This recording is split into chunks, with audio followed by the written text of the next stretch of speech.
ఇదే మాట కదా బీటెక్ రవి గారు చాలా స్పష్టంగా చెప్పినారు. మర్చిపోయినాడు అనుకుంటా ఈ మాటలన్నీ కూడా.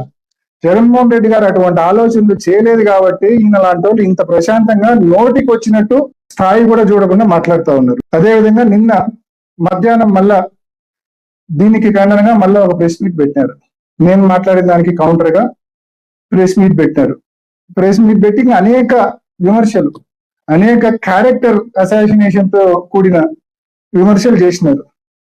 One by one. అంటే నేను మాట్లాడిన దాంట్లో ఒకటైతే నాకు సంతోషం వేసింది ఏంటంటే సెల్ఫ్ గోల్ వేసుకున్నాడు. పూర్తిగా నేను విజయసాయి రెడ్డిని నువ్వు కలిసి వచ్చినావు, నీ పదవి అమ్ముతానని చెప్పి విజయసాయి రెడ్డి గారిని పెద్దలను నువ్వు కలిసి వచ్చినావు అని చెప్పి నేను అన్న మాటను ఏదైతే నేను 100% నేను నమ్మిన వాస్తవాన్ని, నాకు తెలిసిన వాస్తవాన్ని నేను మాట్లాడినాను, దాన్ని బలపరుస్తూ ఆయన ఏమన్నాడు, అనేక సార్లు విజయసాయి రెడ్డి గారిని వెళ్ళి కలిసి వచ్చాను, అనేక సార్లు మిథున్ రెడ్డి గారిని వెళ్ళి కలిసి వచ్చాను అని చెప్పి నేను చీకట్లో బాణం వేసినా కూడా దొరికిపోయినాడు. నాకు తెలిసిన విషయాన్ని నేను కొంచెం వరకే చెప్పిన, కానీ మిగిలిందంతా ఇతనే చెప్పుకున్నాడు. అనేక సార్లు మిథున్ రెడ్డి గారిని కలిసిన అంటాడు, అనేక సార్లు బీటెక్ రవి గారిని, అనేక సార్లు విజయసాయి రెడ్డి గారిని కలిసిన అంటాడు.